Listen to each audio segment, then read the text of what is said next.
What's going on, guys? I wanted to make a quick video for anybody that's trying to run a Holly with a quick 6 transmission controller for a 6R80.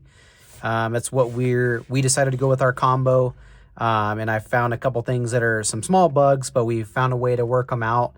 Also with our 6R80, we're running the 3R200 hub from Lund and PBH. Just so we can get our better gear ratios and not have anything so wild to where it's controllable and it runs kind of like a TH400 or something like that. So just a couple things that we found, setting up the software that makes it work and makes it operate the way that you'd expect it to, and does what you need to downstrip. First, just order your quick 6, get your software downloaded from their website, then go into their open for canned files. You're going to have all these options for 4L60s and all that stuff. So find your 6R80s. I start with the Firm Shift 6000, just because that's what the one I picked to start with. Then made all my changes within the software to make it work from there. This is all the stock shift points that they put in them to make them all work. We're going to make adjustments to these, but we're going to start with some settings first, then go through and make adjustments later.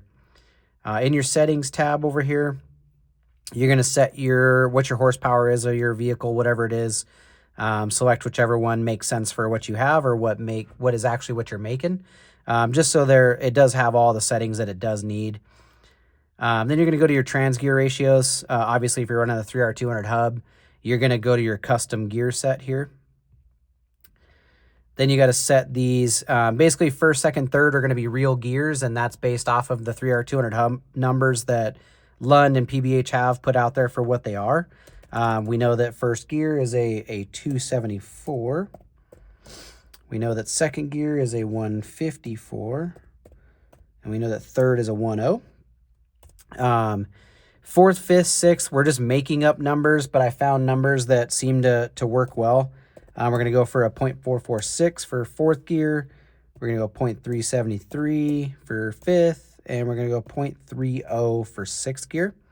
That gets them to where it throws those mile an hours way up there. And then we're going to make some adjustments too, but that makes it to where you don't have any issues with it shifting where it should.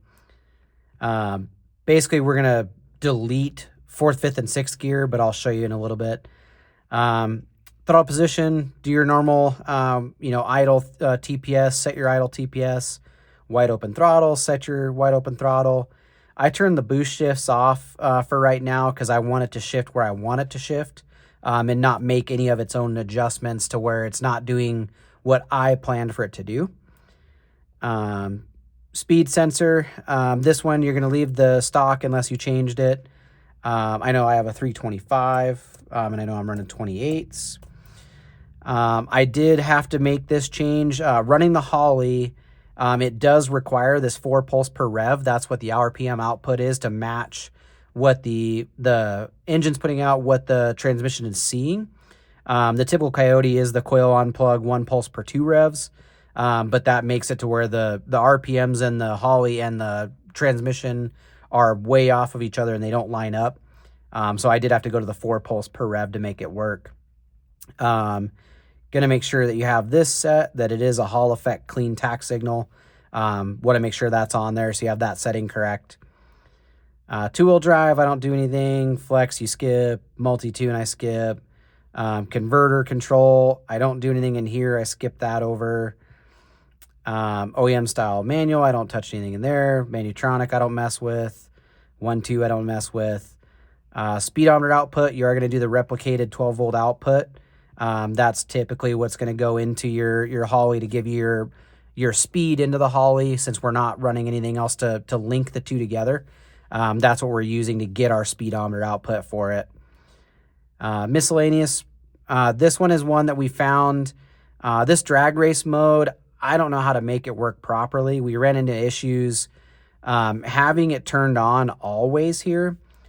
It would only shift when we get over about 4,000 RPM.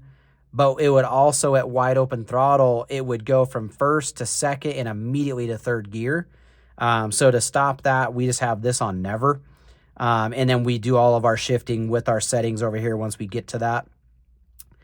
I just left this on extremely high power, good traction. I don't touch these. On the transbrake, this is very important. The 12 volt does not work.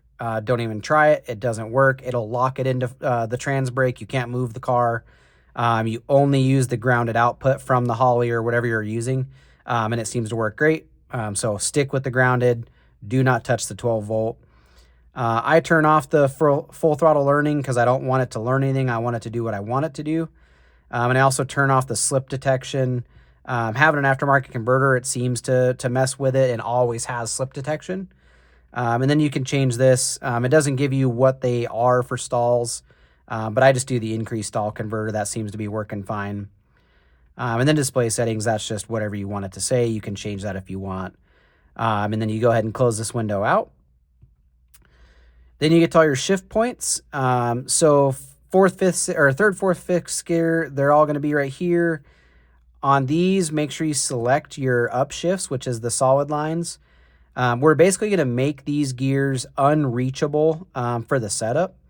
And that's basically the way that we delete or make it to where it is a 3-speed with the 3R200 hub and not actually a 6-speed anymore. Just throw these up, above 300 miles an hour, because who knows if we'll ever see that kind of mile an hour unless we decide to go do salt flats or something crazy. So just make all these adjustments, throw these up there way high. Make sure that you're not going to have any of those ghost shifts, because these gears don't exist in the transmission anymore. So we don't want to have anything weird happening, or I don't know what it would do, but I'm not going to sit here and try and figure it out. So we'll just throw all these numbers way up here and get them out of the way. I did notice on the fourth gear here, it wants to switch the upshift and downshift are upside down. Just kind of how I just grabbed that one there. So you'll just move that one up there and get it out of the way. I don't know why it switches those kind of weird like that, but who knows. This one will max out, I guess because it knows that's the max that it could ever do. We'll just get those thrown up there and out of the way. It is real hard to read this graph right now, but it's going to change just a second. Now that we have those all basically above this 300 mile an hour line, now I'm going to uncheck these and turn those off. And all you're going to see is your shifts you actually want here. I do adjust these because they are set to the 6,000 that it said. Adjust those up to, 6,700, 6,900, whatever you're doing. Adjust these up to whatever you want your shift points to be. This one will be up above, and then it'll reset like that. Then you can mess with all your, low RPM shifts all down here, however you're driving and what makes it work for you. But you also want to make sure you check your converter lockup. Your converter lockup is this blue line here. Currently right now we have it up above our third gear shift, just because we don't know where it's going to hit and what we're going to do with it. So it's up out of the way, just because we're not running anything out quarter mile right now. So we don't want it to make anything happen that we don't want to, or foresee anything happening. But other than that, that's all we've done. It seems to work with the 3R200 hub. Everything's operating good right now. We're making good hits. So we'll see how much farther we can go with it. And if I find anything new, I'll make a new video. For anybody out there trying to find how to make a quick 6 and a Holly with a Coyote and a 6R80 work, that's how we've been able to make it work with that 3R200 hub. If you guys hopefully like and subscribe, and we'll make some more videos soon.